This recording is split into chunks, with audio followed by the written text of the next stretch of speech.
하겠습니다. 오늘 본문은 출애굽기 32장 7절에서 14절 말씀입니다. 주보에 본문이 좀 잘못 나갔는데요. 7절에서 14절까지입니다. 오늘 원래 본문은 32장 전체인데 뒷부분은 생략하고 나중에 설교 시간에 군데군데 읽겠습니다. 제가 봉독합니다. 하나님의 말씀을 잘 들으십시오. 여호와께서 모세에게 이르시되 너는 내려가라. 내가 애굽 땅에서 인도하여 낸 내 백성이 부패하였도다. 그들이 내가 그들에게 명령한 길을 속히 떠나 자기를 위하여 송아지를 부어 만들고 그것을 예배하며 그것에게 제물을 드리며 말하기를 이스라엘아 이는 너희를 애굽 땅에서 인도하여 낸 너희 신이라 하였도다. 여호와께서 또 모세에게 이르시되 내가 이 백성을 보니 목이 뻣뻣한 백성이로다. 그런즉 내가 하는 대로 두라. 내가 그들에게 진노하여 그들을 진멸하고 너를 큰 나라가 되게 하리라. 모세가 그의 하나님 여호와께 구하여 이르되 여호와여 어찌하여 그 큰 권능과 강한 손으로 애굽 땅에서 인도하여 내신 주의 백성에게 진노하시나이까? 어찌하여 애굽 사람들이 이르기를 여호와가 자기의 백성을 산에서 죽이고 지면에서 진멸하려는 악한 의도로 인도해 내었다고 말하게 하시려 하나이까? 주의 맹렬한 노를 그치시고 뜻을 돌이키사 주의 백성에게 이 화를 내리지 마옵소서. 주의 종 아브라함과 이삭과 이스라엘을 기억하소서. 주께서 그들을 위하여 주를 가리켜 맹세하여 이르시기를 내가 너희의 자손을 하늘의 별처럼 많게 하고 내가 허락한 이 온 땅을 너희의 자손에게 주어 영원한 기업이 되게 하리라 하셨나이다. 여호와께서 뜻을 돌이키사 말씀하신 화를 그 백성에게 내리지 아니하시니라.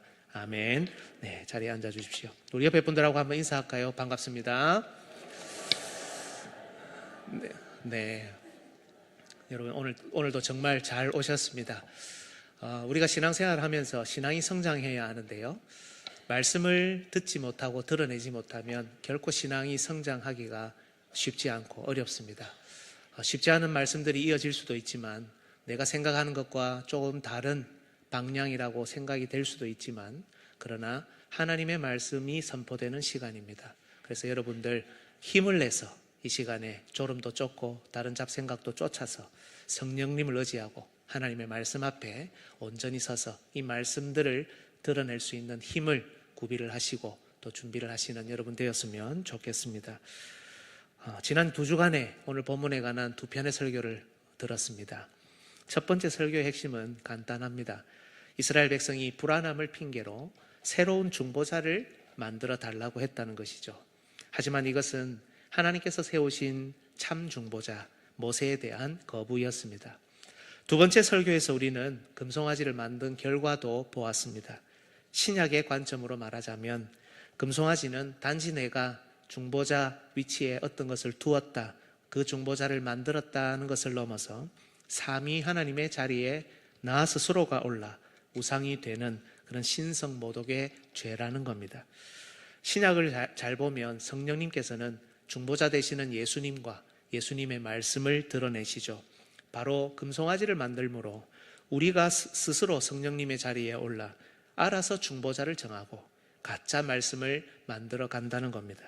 하나님께서 주신 선물인 은사와 직분으로 교회를 세우지 않고 자기 생각의 아름다운 것, 그게 물질이든 그게 힘이든 자기의 감정과 자존심이든 그게 사람의 인정과 인기든 5만 가지 다른 것으로 교회를 치장하며 세운다는 겁니다. 이 과정에서 중보자 예수님의 자리는 타락한 직분자가 차지합니다. 그리고 가장 심각하게는 내가 만든 금송아지가, 아니 나 스스로가 그 우상을 닮아가고 있는 나 자신이 하나님의 위치에 앉아 있는다는 겁니다. 그저 삶이 불안했고 염려와 근심이 커서 다른 것을 잠시 의지했는데 우리도 모르는 사이 신앙과 삶의 모든 면에서 신성모독이라는 엄청난 죄의 결과를 일으킨 겁니다. 금송아지의 시선이 고정된 채로 살아가는 우리는 어쩌면 지금 이 순간에도 그래도 하나님, 우리가 하나님을 섬기지 않습니까? 하나님의 자비를 그렇다면 조금은 받을 수 있지 않습니까? 이렇게 질문할지도 모릅니다. 이 죄가 얼마나 심각한지를 모른 채 말입니다. 오늘 읽었던 본문 10절입니다. 그런즉 내가 하는 대로 두라. 내가 그들에게 진노하여 그들을 진멸하고 너를 큰 나라가 되게 하리라. 하나님은 심지어 이들을 진멸하려고까지 하셨습니다. 게다가 그래도 하나님을 예배하지 않았습니까? 우리는 하나님을 배신할 의도가 전혀 없었습니다 라고 우리는 말할지 모르지만 하나님의 평가는 9절을 보면 목이 뻣뻣한 백성이었습니다. 특히 이 목이 뻣뻣한 백성이라는 표현은 이 본문의 문맥인 32장, 33장, 34장에서 총 4번에 걸쳐 사용됩니다. 금송아지를 통해 하나님을 섬기며 마음의 평안을 가지고자 했던 이스라엘이 목이 뻣뻣한 백성이었다라고, 도대체 그들이 어떤 모습이었는지를 드러내는 바로 표현이죠. 자기만의 우상을 만들어가는 것, 이것은 여러분 아무리 잘 포장한다고 해도 절대 그 어떤 부분도, 심지어 그 어떤 뉘앙스조차도 결코 좋게 볼 수 없다는 것이 하나님의 평가였습니다. 여러분, 금송아지는 과거 이스라엘만의 문제가 아니죠. 우리도 살면서 정말 많은 우상을 만들어 왔고 지금도 그 위험에 노출되어 있습니다. 하나님의 진노를 받아 진멸의 길을 걸을지 아니면 반대로 회복이 될지 우리 역시 늘 그 갈림길에 서 있다 해도 과언이 아닙니다. 따라서 오늘 우리의 눈과 귀는 바로 세 번째 이 설교를 향해 가야 합니다. 이 사건이 어떻게 해결되며 또 어떻게 이스라엘이 회복되는지 세밀하게 살펴야 합니다.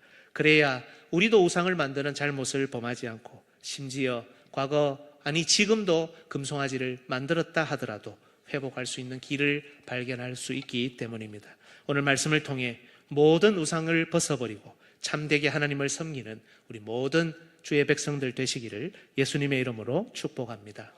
오늘 설교의 주제는 살피는 본문이 달라서 새롭게 정했습니다. 우리 화면을 보시고 같이 한번 읽어보겠습니다. 시작. 참 중보자 예수 그리스도께서는 강구와 심판을 통해 범죄한 우리를 회복의 길로 인도하신다.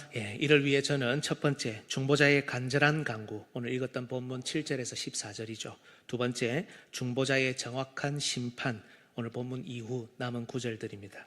이 순서로 본문에 나타난 하나님의 말씀을 여러분에게 선포하겠습니다. 첫 번째 중보자의 간절한 간구입니다. 여러분, 백성이 금송아지 앞에서 먹고 마시고 뛰어노는 이 참담한 일이 일어났을 때, 산 아래에서 진행되었을 때 산 위에 계신 하나님도 이것을 보셨습니다. 하지만 그저 그 외형만 보신 게 아니죠. 하나님은 그들 속에 일어난 이 엄청난 죄의 결과를 모두 꿰뚫어 보고 계셨습니다. 그래서 하나님은 즉각 탄식하시죠. 7절 끝부분을 보면 내 백성이 부패하였도다. 노아 홍수 때 여러분 기억하십니까? 온 땅이 부패하고 포악했다라고 할 때 그 부패라는 단어, 온 세상을 물로 심판해야 했던 그 똑같은 단어가 지금 이 자리에서 사용되고 있습니다. 그만큼 금송아지가 심각한 죄라는 말씀입니다. 또 이미 살폈던 대로 목이 뻣뻣한 백성, 이것이 하나님의 평가였죠. 하지만 여러분, 이 구절에서 우리 눈에 들어오는 또 다른 단어가 있습니다. 다시 한번 보시겠습니까?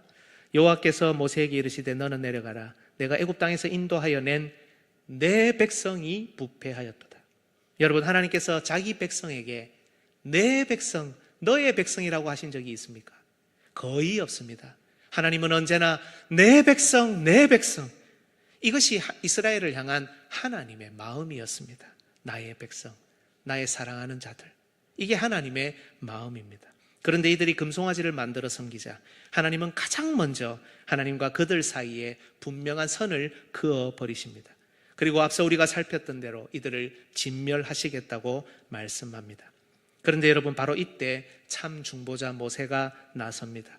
그리고 이 중보자는 백성을 위한 간구를 시작합니다. 그런데 여러분, 이 간구의 내용과 방식을 보면 그저 우리가 생각하는 일종의 중보기도 혹은 그냥 그런 밋밋한 기도와는 차이가 있다는 것을 알 수 있습니다. 잘 보시면 모세는 지금 자기 목숨을 걸고 하나님을 막아서고 반대하고 있습니다. 여러분, 12절을 한번 보십시오. 어찌하여 애굽 사람들이 이르기를 여호와가 자기 백성을 산에서 죽이고 지면에서 진멸하려는 악한 의도로 인도해 내었다고 말하게 하시려 하나이까? 주의 맹렬한 노를 그치시고 뜻을 돌이키사 주의 백성에게 이 화를 내리지 마옵소서. 여기 화라고 되어 있는데 저 위에 악이라는 단어하고 똑같습니다. 무슨 말입니까? 정말 대담하게도 중보자 모세는 하나님의 결정이 악하다고, 악한 의도, 이 악을 내리시는 하나님의 결정이 악하다고 말합니다. 아니, 하나님이 지금 악하시다고 강하게 반론을 제기하는 겁니다. 정말 참남하지 않습니까? 감히 하나님에게 악하다고 말하다니요. 이스라엘이 금송아지를 만든 것보다 더 참남해 보이는 게 모세라는 겁니다. 하지만 여러분, 모세가 이렇게 할 수 있었던 것은 하나님의 극심한 진노 가운데서도 나타나는 하나님의 본심을 읽었기 때문입니다. 사실 금송아지를 만든 백성, 중보자의 자리에 앉은 타락한 직분자는 하나님의 마음 따위에는 관심이 없습니다. 하나님이 어떤 분이신지, 하나님의 약속의 말씀이 무엇인지 그것을 조금도 볼 능력이 없습니다. 하지만 참된 중보자는 진노 속에서도 이걸 보고 깨닫습니다. 그래서 심지어 자기 백성을 진멸하시겠다는 하나님의 진노가 감히 악하다라고까지 표현하는 겁니다. 여러분, 하나님의 탄식, 이 진노하시는 말씀을 다시 한번 들어볼까요? 제가 각색해서 한번 읽어보겠습니다. 모세야, 이제 이 이스라엘은 내 백성이 아니다. 금송아지를 만들어 섬기는 이들이 어찌 내 백성이니? 모세, 내 백성이라고 해라. 모세, 너의 백성이라고 해라. 제가 강조점을 달리해서 읽었는데 여러분 느낌이 옵니까? 모세의 백성은 하나님의 백성입니다. 하나님의 백성은 모세의 백성입니다. 지금 하나님은 이스라엘을 완전히 죽이고 버리려고 하시는 것이 아니라 금송아지를 만든 그들을 향한 하나님의 분노를 표현하시는 것뿐입니다. 10절도 그렇죠. 여기에 보시면 내가 하는 대로 두라 하면서 이렇게 말씀하십니다. 내가 그들을 진멸할 것이다 이렇게 하죠. 나 화났으니까 나 말리지 마라. 무슨 말입니까? 말리라는 말입니다. 나 저들을 다 진멸하고 모세 너로 아브라함을 대신해 큰 나라가 되게 할 거야. 역시 마찬가지죠. 하나님께서는 여전히 아브라함을 에게 하신 그 약속을 기억하고 계십니다. 모세는 바로 여기서 비록 사람으로서는 어찌할 수 없어 보이는 하나님의 결심이 선 심판이지만 그 가운데 나 있는 작은 틈을 비집고 들어갑니다. 죄는 반드시 멸하셔야 하는 하나님의 공의로운 진노 속에서 다시 하나님의 은혜와 자비를 끌어낼 틈을 발견한 겁니다. 그 내용이 11절과 12절입니다. 한번 보십시오. 11절 뒷부분 보면 애굽 땅에서 인도하여 내신 주의 백성에게 진노하시나이까. 12절에도 여호와가 애굽 사람들이 이르기를 여호와가 자기 백성을 산에서 죽이시고 마지막 부분에도 뜻을 돌이키사 주의 백성에게 이 화를 내리지 마옵소서. 하나님은 너의 백성이다라고 하셨습니다. 그런데 모세는 주님의 백성이라고 받아칩니다. 여기 번역을 주의 백성이라고 되어 있는 거죠. 사실은 단어가 똑같습니다. 영어로는 your people이죠. 그래서 네 백성이라 해라. 그런데 하나님께 너 백성이라고 번역을 못하니까 한국말로는 주의 백성이라고 해놨지 사실은 두 단어가 똑같습니다. 하나님께서 내 백성이라고 해라 하신 그 말씀 그대로 받아 그 똑같은 단어로 아닙니다. 하나님의 백성입니다. 하나님 당신의 백성입니다. 이들은 하나님의 백성이 아닙니까? 이렇게 모세가 받아치고 있는 겁니다. 특별히 이 백성은 하나님께서 굉장히 노력하신 백성입니다. 큰 권능과 강한 손으로 애굽에서 인도하여 내신 여전히 귀한 하나님 자신의 백성이라는 겁니다. 또한 모세는 하나님께서 아브라함과 이삭과 야곱과 맺으신 약속을 여전히 기억하고 계신다는 사실을 의지합니다. 13절을 보십시오. 10절에 나왔던 내용과 비슷하죠. 주의 종 아브라함과 이삭과 이스라엘을 기억하소서. 주께서 그들을 위하여 주를 가리켜 맹세하여 이르시기를 내가 너희의 자손을 하늘의 별처럼 많게 하고 내가 허락한 이 온 땅을 너희의 자손에게 주어 영원한 기업이 되게 하리라 하셨나이다. 하나님의 기억을 의지하고 다시금 하나님께서 하신 약속을 상기시켜 드립니다. 하나님이 만약 이 언약의 백성을 범죄하였다고 멸하신다면 하나님 스스로 하신 약속을 쓰레기통에 넣어버리시는 하나님 스스로 하나님의 이름, 하나님의 명예를 더럽히는 결과라는 것을 강하게 호소하고 있습니다. 자기 백성을 죽이려고 이런 악한 의도와 계획으로 애굽에서 구출해내어 여기서 죽이시는 것, 그 악한 왕이 아니냐고, 이방 나라가 하나님을 그렇게 봐도 되겠냐고 반문하며 강하게 하나님께 나아가는 겁니다. 여러분, 모세의 이 강구를 한번 잘 보십시오. 모세는 지금 산 아래에서 사고치고 있는 백성을 살리기 위해 강구합니다만 백성의 처지를 하나님께 이해시키려고는 단 한마디도 하지 않습니다. 여러분 생각해 보십시오. 백성의 입장은 하나님께서 그 입장 중에 하나님이 이해하실 만한 입장이 단 하나라도 있습니까? 아무것도 없습니다. 범죄한 백성을 이해할 수 있는 하나님의 생각은 아무것도 없는 겁니다. 대신 모세는 오직 하나님의 은혜, 오직 하나님의 영광, 오직 하나님께서 주신 약속의 근거에 이스라엘을 위해 간절히 하나님의 생각을 막아서며 간구할 뿐입니다. 마치 하나님께 반기를 드는 것 같이 하나님의 생각과 마음이 악하다고까지 주장하며 막아서고 있는 겁니다. 여러분, 금송아지로 인해 모든 것이 뒤틀리고 모든 질서가 엉망이 된 이 상황에 이스라엘이 가질 수 있는 소망 무엇이 있겠습니까? 하나님께 이해해 달라고 간청하는 것 외에는 아무것도 없지 않습니까? 이스라엘이 가질 수 있는 소망은 참 중보자가 그들을 위해 나서서 하나님을 몸으로 막아서는 그것 외에는 아무것도 없다는 겁니다. 이스라엘이 세운 거짓 중보자 아론의 모습을 보십시오. 우리는 지난 시간에 이스라엘이 금송아지를 만들자 중보자의 자리를 아론이 차지했다는 것을 살폈습니다. 이 거짓 중보자의 모습을 보십시오. 아론도 참 중보자의 흉내를 내기는 합니다. 22절이죠. 아론이 이르되 내 주여 노하지 마소서. 모세하고 비슷하지 않습니까? 하나님 노하지 마십시오. 이들을 멸하시면 안 됩니다. 아론도 그럽니다. 주여 내 주여 노하지 마소서. 하지만 이후에 그의 입에서 쏟아지는 모든 말은 백성을 위한 말도 아니고 참 중보자 모세를 위한 말도 아닙니다. 오직 자신의 안위만 챙기는 가짜입니다. 22절을 다시 한번 보십시오. 아론이 이르되 내 주여 노하지 마소서. 이 백성의 악함을 당신이 아시지 않습니까? 24절도 한번 보십시오. 같이 한번 읽어볼까요? 시작. 내가 그들에게 이르기를 금이 있는 자는 빼내라 한즉 그들이 그것을 내게로 가져왔기로 내가 불에 던졌더니 이 송아지가 나왔나이다. 새빨간 거짓말 아닙니까? 아론은 일찍이 백성의 잘못을 저지하는 이 일에도 아주 나약한 모습이었습니다. 그리고 지금 그는 백성을 변호하기는커녕 자기 자신만을 변호합니다. 금송아지라는 죄에 대한 모든 책임을 백성들에게 돌립니다. 이 과정에서 자기의 역할은 최소화시키고 자기 목숨을 구걸합니다. 백성의 악함을 드러내며 그 백성의 악함 뒤에 자기의 악을 감춥니다. 여러분, 이게 가짜 중보자입니다.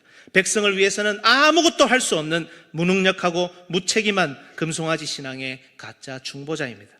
하지만 참 중보자는 하나님의 진노 속에 담긴 틈을 발견합니다. 그 틈 속에서 하나님의 본심을 봅니다. 하나님의 은혜, 하나님 이름의 명예, 하나님의 약속을 근거로 하나님의 진노에 자신의 목숨을 담보로 맞섭니다. 하나님의 생각, 하나님의 계획, 하나님의 의도를 말릴 정도로 강하게 하나님을 막아서고 나섭니다. 비록 범죄한 백성을 변호하지는 않지만 참 중보자는 이렇게 간절히 백성의 목숨을 구걸합니다. 주 안에서 사랑하는 여러분, 사실 이것이야말로 오늘도 금송아지를 만들며 뛰어노는 우리가 바라보아야 할 유일한 소망이 아닙니까? 지금도 우리는 살아가면서 우리가 만든 금송아지 앞에 앉아 먹고 마시고 그 앞에서 다시 일어나 뛰어놀고 있지 않습니까? 모든 것을 보시는 하늘의 하나님께서 탄식하시고 개탄하시며 우리를 쓸어버리시겠다고 하시는데, 그런데도 우리는 여전히 버젓이 살아 있습니다. 왜 그렇습니까? 이 순간 아무 일도 일어나지 않는 것이 우리가 잘해서가 아닙니다. 우리가 용서받을 만하고 우리가 회개할 만하고 우리 속에 하나님을 이해시킬 만한 것이 하나라도 있어서가 아닙니다. 우리가 믿을 만해서 하나님이 지금 참고 계신 것이 아니라는 겁니다. 지금도 우리의 참된 중보자 예수 그리스도께서 우리를 탓하지 않으시고 우리에게 모든 책임을 돌리지 않으시며 자기 목숨을 건 십자가를 내세워 지금도 우리의 목숨을 하나님께 간청하고 구걸하고 계시기 때문에 이 시간 우리가 버젓이 살아 예배드리고 있고 그래도 회개의 길로 나아가고 있는 겁니다. 하나님, 그 생각은 틀린 생각입니다. 하나님이 이들을 멸하시겠다는 것, 그것은 악한 생각입니다. 이들은 죽음 마땅하지만 이들을 죽이고 버리시면 하나님은 선한 하나님이 아니라 악한 하나님이 되시는 겁니다. 그렇게 하시면 안 됩니다. 바로 이 목숨을 건 간절한 간구로 인해 지금 우리가 살아서 회개의 기회를 받고 있는 겁니다. 그런데 한 가지 슬픈 것은 지금도 산 아래에 있는 우리는 여전히 다른 중보자, 가짜 중보자를 보고 있다는 겁니다. 나중에 결국 우리 탓을 하고 나중에 결국 우리에게 모든 책임을 전가하며 오히려 이 악한 백성을 심판하는 것이 마땅하지 않느냐고 주장할 가짜 중보자를 우리는 지금도 보고 있는 겁니다. 참 중보자의 이 간절한 간구가 하늘에서 일어나고 있기 때문에, 우리 눈에 보이지 않기 때문에 우리가 이 간절한 간구를 바라보지 못하고 오히려 우리 눈앞에 있는 가짜 중보자를 지금도 바라보고 있는 모습이 가슴 아프다는 겁니다. 사랑하는 여러분, 우리는 눈에 보이는 것을 보고 좋아하는 사람들이 아닙니다. 눈에 보이지 않는 중보자의 간절한 간구를 바라보며 그것을 기뻐하고 소망을 품어야 하는 사람들이 바로 우리 신자들입니다. 여러분은 무엇을 보며 소망을 품고 안심하고 있습니까? 여러분은 과연 눈에 보이지 않는 중보자의 이 간절한 간구를 오늘도 지금도 소망하고 있습니까? 아니면 모든 것을 눈에 보이는 것으로만 여러분의 눈을 신뢰하며 말하고 행동하고 살아가는 중입니까? 두 번째, 중보자의 정확한 심판입니다. 여러분, 중보자가 간절히 간구한 결과가 무엇입니까? 오늘 본문 14절이죠. 같이 한번 읽어볼까요? 시작. 여호와께서 뜻을 돌이키사 말씀하신 화를 그 백성에게 내리지 아니하시니라. 여호와께서 뜻을 돌이키사 말씀하신 그 화를, 그 악을 그 백성에게 내리지 않으셨다. 할렐루야. 중보자의 간절한 간구가 하나님의 뜻을 돌이켜 우리를 살렸습니다. 그런데 여러분, 이후에 이어지는 내용을 보면 이상합니다. 하나님께서는 뜻을 돌이키셨다고 하셨죠. 그런데 산에서 내려온 모세는 화를 냅니다. 백성은 3,000명가량이나 죽임을 당합니다.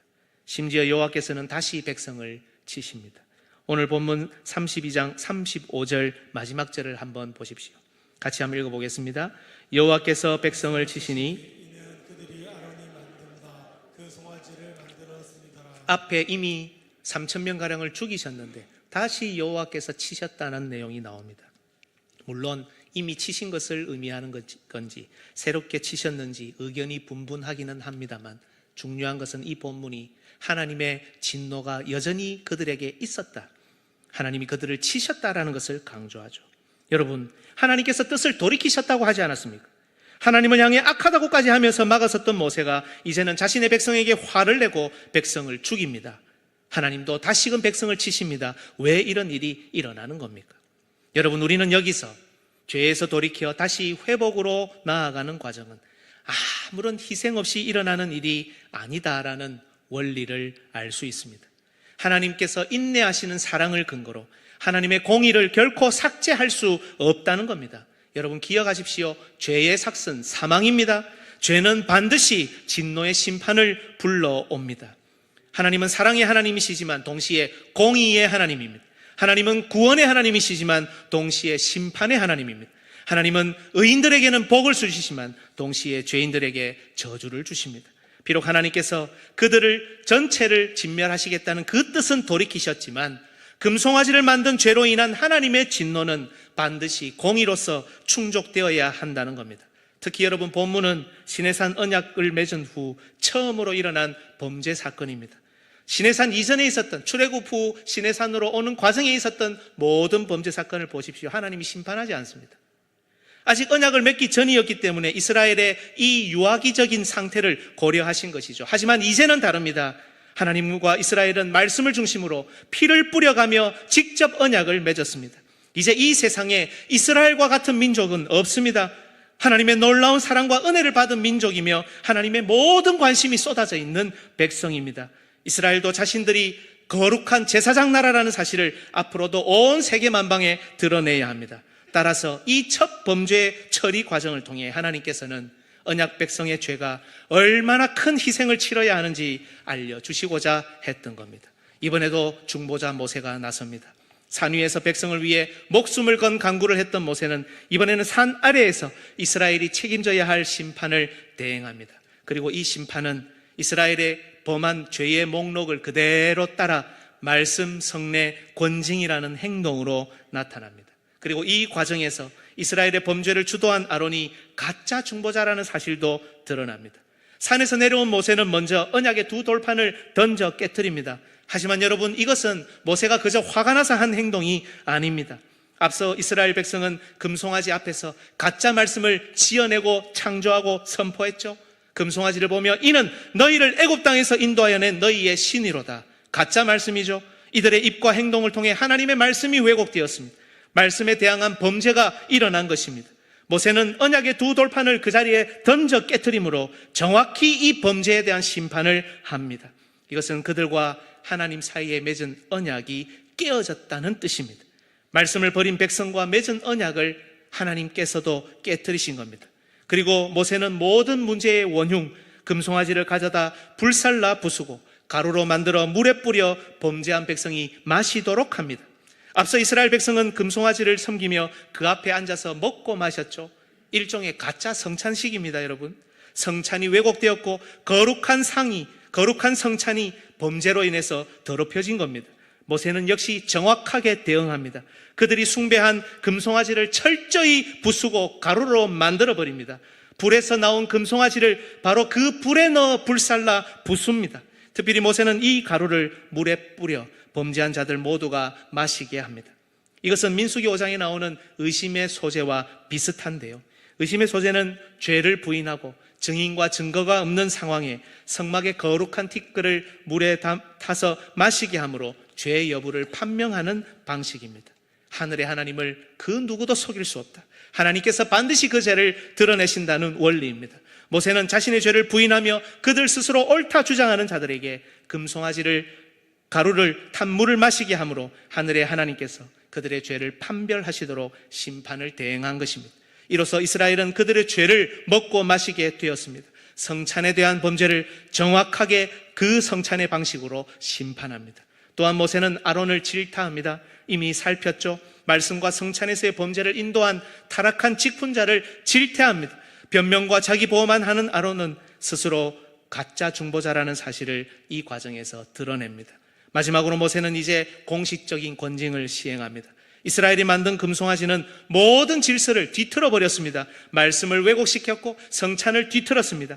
자신들은 성령님의 위치에 오르고 타락한 직분자 아론은 예수님의 위치에 오르고 그들이 만든 금송아지, 아니 그것을 닮은 그들 자신이 하나님의 위치에 올랐습니다. 모든 질서가 다 무너지고 뒤틀어졌습니다. 이제 모세는 이에 대한 권징을 정확하게 실시함으로 다시금 참된 질서를 회복합니다. 먼저 모세는 여전히 여호와의 편에 있는 자들을 부릅니다. 이때 모여든 사람들이 바로 레위 자손들이죠. 26절을 한번 보겠습니다. 같이 한번 읽겠습니다. 시작.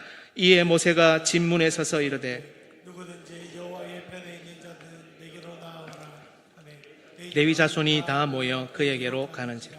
그리고 모세는 이들에게 가슴 아픈 일을 행하게 합니다. 이 범죄에 가담한 자신의 형제, 자신의 친구, 자기 이웃을 죽이게 한 겁니다.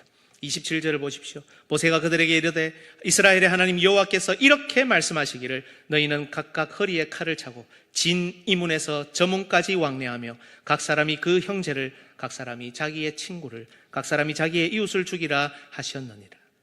이렇게 해서 죽은 자들이 3,000명이었습니다.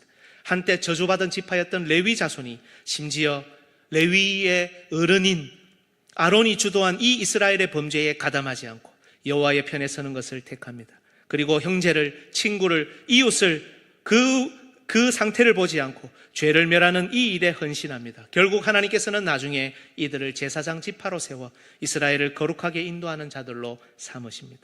29절을 보십시오. 모세가 이르되 각 사람이 자기의 아들과 자기의 형제를 쳤으니 오늘 여호와께 헌신하게 되었느니라. 그가 오늘 너희에게 복을 내리시리라. 사랑하는 여러분, 이 과정을 통해 모세는 이스라엘이 금송아지를 만들어 범한 모든 종류의 죄를 정확하게 심판합니다. 뒤틀린 말씀은 정확한 말씀으로, 뒤틀린 성찬은 정확한 성찬으로, 뒤틀린 질서는 권징을 통해 정확한 질서로 회복합니다. 가짜 중보자는 아무것도 할 수 없었지만, 아무것도 회복할 수 없었지만 참된 중보자는 모든 것을 회복할 수 있다는 사실을 이 과정에서 드러냅니다. 물론 자기 형제를, 자기 가족을, 자기 이웃을 죽인 이 슬픔이 온 이스라엘 진영을 뒤덮었지만 이제야 이스라엘도 참된 회개, 참된 예배, 참된 신앙을 회복할 힘을 얻습니다. 출애굽기 33장 4절에서 6절 한번 보실까요? 이들이 어떻게 회개로 나아가는지, 어떻게 바른 예배로 나아가는지를 읽고 정리하겠습니다. 백성이 이 준엄한 말씀을 듣고 슬퍼하여 한 사람도 자기의 몸을 단장하지 아니하니, 한 사람도 자기의 몸을 단장하지 아니하니 여호와께서 모세에게 이르시기를 이스라엘 자손에게 이르라. 너희는 목이 곧은 백성인즉 내가 한순간이라도 너희 가운데 이르면 너희를 진멸하리니 너희는 장신구를 떼어내라. 그리하면 내가 너희에게 어떻게 할 것인지 정하겠노라 하셨음이라. 이스라엘이 호렙산으로부터 그들의 장신구를 떼어내니라. 33장 7절과 8절, 10절도 한번 보십시오. 모세가 항상 장막을 취하여 진 밖에 쳐서 진과 멀리 떠나게 하고 회막이라 이름하니 여호와를 앙모하는 자는 다 진 바깥 회막으로 나아가며 모세가 회막으로 나아갈 때에는 백성이 다 일어나 자기 장막 문에 서서 모세가 회막에 들어가기까지 바라보며 10절 모든 백성이 회막 문에 구름 기둥이 서 있는 것을 보고 다 일어나 각기 장막 문에 서서 예배하며 모세는 하나님을 만나러 산으로 올라갔습니다. 그런데 이제 회막을 저 바깥쪽 멀리 진을 치고 하나님을 만나러 거기로 나아갑니다. 산에 올라가는 것과 똑같죠. 산에 모세가 올라가 있을 때 이들은 밑에서 기다리지 못했습니다. 금송아지를 만들어 달라고 그 앞에서 춤추고 놀았습니다. 하지만 이제 이 심판을 통해서 회복된 이 백성은 참된 회개, 참된 예배로 나아갑니다. 모세가 회막으로 나아갈 때 자기 진문에 서서 그 회막을 바라보고 소망합니다. 여호와를 앙망합니다. 그리고 그 앞에서 예배를 드리며 모세가 돌아오기를 기다리는 일로 발전하고 있다는 것 여러분 보이십니까? 주 안에서 사랑하는 여러분, 산위 하늘에서는 중보자의 목숨을 건 강구로 백성을 진멸하시겠다는 하나님의 뜻을 돌이키셨는데 왜 산 아래 땅에서는 정확한 심판이 있어야 합니까? 이것은 죄의 영향력이 얼마나 큰지, 그리고 하나님의 공의는 반드시 심판이라는 방식으로만 충족된다는 것을 보여주기 위해서입니다. 두리뭉술한 벌이 아닙니다. 모세는 백성이 범한 죄의 목록을 있는 그대로 정확하게 심판합니다. 뒤틀린 모든 질서를 회복해야 마침내 참된 회개, 참된 예배로 나아갈 힘을 얻게 된다는 그 사실을 이 과정을 통해 드러낸 겁니다. 그런데 여러분, 사실 여기까지만 보면 우리는 여전히 낙심할 수밖에 없습니다. 이스라엘 전체는 살았지만 범죄한 자들은 결국 광야에서 심판으로 죽었지 않습니까? 비록 모세가 목숨을 건 강구로 하나님의 뜻을 막았고 정확한 심판으로 이스라엘 공동체 전체는 살렸지만 범죄한 자들까지는 죽음에서 건져내지 못했기 때문입니다. 이 사실은 오늘도 금송아지를 만들고 살아가는 우리에게 결코 복음이 될 수 없습니다. 하지만 여러분, 이 시간 저는 구약의 중보자 모세보다 더 완전하시고 참되신 우리의 영원한 중보자 예수 그리스도를 여러분에게 소개하고자 합니다. 모세는 백성을 향한 정확한 심판으로 이스라엘을 회복했지만 이스라엘의 중보자 예수 그리스도는 이 정확한 심판을 자신이 받으셨습니다. 우리 모든 죄인의 죄 목록에 따른 심판을 정확히 예수 그리스도 그분께서 받으셨습니다. 구약의 중보자 모세는 심지어 그 백성을 향해 화를 내야 했지만 우리의 중보자 예수 그리스도는 그 모든 화조차도 자기 자신에게로 돌리셨습니다. 구약의 중보자 모세는 살아있는 동안만 이스라엘을 위해 목숨 건 간구를 할 수 있었고 실제로도 몇 번 했지만 우리의 중보자 예수 그리스도는 지금도 우리를 위해 영원히 십자가라는 목숨 건 간구로 하나님께서 우리에게 인내하시도록 합니다. 이것이 지금도 금송아지를 만들며 불안해하는 우리가 가져야 하는 유일한 소망입니다. 비록 산 위 하늘에서 일어나는 이 간구가 우리 눈에 보이지는 않지만 산 아래 땅에서라도 우리는 끝까지 이 보이지 않는 간구를 바라보며 우리의 중보자의 중보를 소망하며 살아야 합니다. 하지만 여러분, 예수 그리스도께서 우리가 받을 모든 심판을 정확히 자신이 받으셨다는 이 사실이 이제는 하나님의 사랑이 공의를 앞선다는 것으로 오용되어서는 안 됩니다. 우리 하나님은 영원토록 동일하신 하나님입니다. 구약에서 사랑과 공의의 하나님이셨던 그 하나님이 오늘 이 시간 지금도 우리의 하나님이십니다.